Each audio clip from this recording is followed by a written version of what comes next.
வணக்கம். எல்லாம் ஜாலியா இருக்கீங்க. ரஸ்ட் லாங்குவேஜ் டுட்டோரியல் பிளேலிஸ்ட்டில பார்ட் 0B தான் இந்த வீடியோ. இதில நம்ம எத பத்தி பார்க்க போறோம்னா, நீங்க ஏன் ரஸ்ட் கத்துக்கக்கூடாதுன்றத தான் நம்ம பார்க்க போறோம். இதுக்கப்புறமேட்டு இது இல்லாம கொஞ்சம் எச்சச்சங்கள்லாம் இருக்கும். அதையும் பார்க்க போறோம். ஓகே.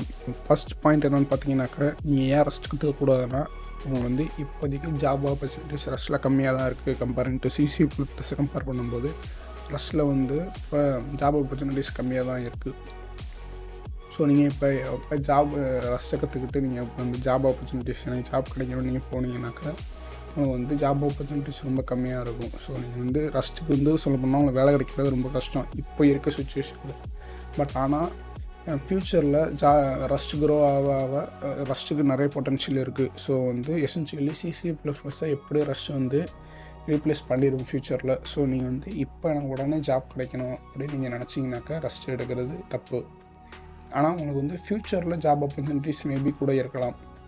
நெக்ஸ்ட்டு செகண்ட் பாயிண்ட் என்னென்னு பார்த்தீங்கன்னாக்கா, லோ லெவல் ப்ரோக்ராமிங் நீங்கள் பண்ணாத வரைக்கும் நீங்கள் ரெஸ்ட் கற்றுக்கிறது வேஸ்ட்டு. லைக் இப்போ நீங்கள் சும்மா ஒரு வெப் ஆப் டிசைனிங்கு இல்லை சின்ன ஒரு வெப் ஆப் இந்த மாதிரி இது பண்ணுறது எல்லாம் பண்ணிங்கனாக்கா உங்களுக்கு ரஸ்ட்டு யூஸ்ஃபுல்லாக இருக்காது. நீங்கள் லோ லெவல் லைக் இப்போ சிஸ்டம்ஸ் ஆப்ரேட்டிங் சிஸ்டம் டிசைன் பண்ணுறது கர்னல் லெவலில் சரி லோ லெவலில் நீங்கள் ப்ரோக்ராம் பண்ணுற வரைக்கும் தான் உங்களுக்கு ரஸ்ட்டு யூஸ் ஆகும். நீங்கள் அதுக்கடுத்தது நீங்கள் லைக் நீங்கள் சும்மா ஒரு வெப் ஆப் டிசைனிங் இந்த மாதிரி ஹை லெவலில் நீங்கள் ப்ரோக்ராமிங் பண்ணுறீங்கனாக்கா அது தேவைப்படாது உங்களுக்கு ரஸ்ட்டு. நீங்கள் ரஸ்ட் கற்றுக்கிறதுக்கு நீங்கள் வேறு ஏதாவது ஜாவா ஸ்கிரிப்ட் ஃப்ரேம் ஒர்க்ஸோ இல்லை பைத்தானோ நீங்கள் அந்த மாதிரி கற்றுக்கிட்டு போயிடலாம். உங்களுக்கு லோ லெவலில் ப்ரோக்ராமிங் பண்ணால் தான் உங்களுக்கு ரஸ்ட் மோஸ்ட்லி யூஸ் ஆகும். நெக்ஸ்ட் பார்த்தீங்கன்னாக்கா ஒன்று சைனி ஆப்ஜெக்ட் சிண்ட்ரோம் இருக்குது. லைக் இப்போ என்ன மாதிரி ஆளாக நீங்கள் இருந்தீங்கன்னா லைக் ஏதாவது ஒன்று புதுசாக பார்த்துட்டு அதை பண்ணியே ஆகணும், அதை கற்றுக்கிட்டே ஆகணும்னு நீங்கள் நினச்சிங்கன்னா ரஸ்ட்டு நீங்கள் கற்றுக்கக்கூடாது. அப்புறம் ஏன்டா நான் நீ கற்றுக்கிறேன் நீங்கள் கேட்கலாம். என்ன பண்ணுறது, சைனி ஆப்ஜெக்ட் சிண்ட்ரோம் இருக்குது எனக்கு கற்றுக்கிறேன். அதனால தான் அப்புறமேட்டு ஃபோர்த் பாயிண்ட் என்னென்னு பார்த்தீங்கன்னாக்கா, உங்கள் ஆப்போ இல்லை நீங்கள் பண்ணுற ப்ராஜெக்டுக்கோ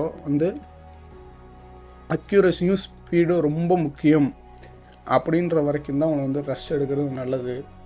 உங்களுக்கு அக்யூரஸியும் ஸ்பீடும் ரொம்ப முக்கியம் இல்லை, எனக்கு அது கொஞ்சம் கம்மியாக இருந்தாலும் பரவாயில்ல நினச்சா நீங்கள் வேறு ஏதாவது ஒரு ஹை லெவல் லாங்குவேஜ் லைக் கோவோ இல்லை பைத்தானோ நீங்கள் எடுத்து யூஸ் பண்ணிக்கலாம். நீங்கள் ரெஸ்ட் எடுக்கிறது அந்த இடத்துல யூஸ்ஃபுல்லாக இருக்காது. நீங்கள் கேட்கலாம், ஏன் நீங்கள் எல்லா ப்ரோக்ராமும் எஃபிஷியண்ட்டாகவும் ஸ்பீடாகவும் இருக்கக்கூடாதா அப்படின்னு நீங்கள் கேட்கலாம். கரெக்டு தான். பட் நீங்கள் ஒரு இன்ஜினியரிங் லெவலில் ஒரு கால்குலேஷன்ஸ் ரொம்ப அதிகமான நம்பர்ஸ் வச்சு ஹை லெவல் காம்ப்ளெக்ஸான கால்குலேஷன்ஸ் பண்ணுற ஒரு ஆப்பும் சும்மா ஒரு சாதாரண ஒரு வெப்சைட் சும்மா உங்களோட போர்ட்ஃபோலியோ வெப்சைட்டுக்கும் வித்தியாசம் இருக்குது. உங்களோட சாதாரண ஒரு போர்ட்ஃபோலியோ வெப்சைட்டுக்கு அது ரொம்ப அக்யூரேட்டாகவும் ரொம்ப ஸ்பீடாகவும் இருக்கணும்னு அவசியம் இல்லை. பட் ஆனால் நீங்கள் ரொம்ப காம்ப்ளெக்ஸான கால்குலேஷன்ஸ் இன்ஜினியரிங் கால்குலேஷன்ஸ்லாம் பண்ணுறீங்கனாக்கா உங்களுக்கு அது அக்யூரேட்டாகவும் இருக்கணும், ஃபாஸ்ட்டாகவும் இருக்கணும். ஸோ ப்ரையாரிட்டைஸ் பண்ணிக்கோங்க. உங்களுக்கு அக்யூரஸி ஸ்பீடும் தான் முக்கியம். நான் கோட் அடிக்க ரொம்ப லேட்டானாலும் பரவாயில்ல அப்படின்னு நீங்கள் நினச்சிங்கன்னா ரஸ்ட்டு போகலாம். பட் பரவாயில்ல எனக்கு கொஞ்சம் அக்யூரஸி ஸ்பீடும் கம்மியாக இருந்தால் பரவாயில்ல, நான் டக்குன்னு கோட் அடிச்சிடணும் அப்படின்னு நீங்கள் நினச்சிங்கனாக்கா நீங்கள் வேறு லாங்குவேஜ் பார்க்கலாம், லைக் கோ அந்த மாதிரி லாங்குவேஜஸ்க்கு போகலாம். அடுத்தது ஃபிஃப்த்து ரீசன் எதுக்கு நீங்கள் ரஸ்ட் யூஸ் பண்ணக்கூடாதுன்னு பார்த்தீங்கன்னாக்கா, நீங்கள் ரஸ்ட் யூஸ் பண்ணிங்கன்னா உங்கள் கம்ப்யூட்டர் துருப்பிடிச்சிரும். ஸோ அதனால தான் ரஸ்ட்டுன்னு பேர் வச்சுருக்காங்க. ஸோ உங்கள் கம்ப்யூட்டர் துருப்பிடிக்கக்கூடாது அப்படின்னு நீங்கள் நினச்சிங்கன்னா ரஸ்ட் யூஸ் பண்ணாதீங்க. ஜஸ்ட் ஜோக் அடித்தேன். 5வது பாயிண்ட்லாம் எதுவும் கிடையாது, 4 பாயிண்ட்டு தான். இந்த 4 பாயிண்ட் ஓகே, எனக்கு இப்போ ஜாப் கிடைக்கல, நான் நான் ஒரு காலேஜ் ஸ்டூடெண்ட் தான், நான் இப்போ தான் first year second year like இப்போ என்ன மாதிரி இருக்கீங்கன்னாக்கா நீங்கள் இப்போ ரஸ்ட் கற்றுக்கிட்டிங்கன்னா ப்ராபப்ளி நீங்கள் வேலைக்கு போனோடனே உங்களுக்கு ரஸ்ட் ஜாப்ஸ் கிடைக்கலாம். சப்போஸ் ரஸ்ட் ஜாப்ஸ் கிடைக்கிறனா கூட உங்களுக்கு ரஸ்ட்டில் எக்ஸ்பீரியன்ஸ் இருக்கும்.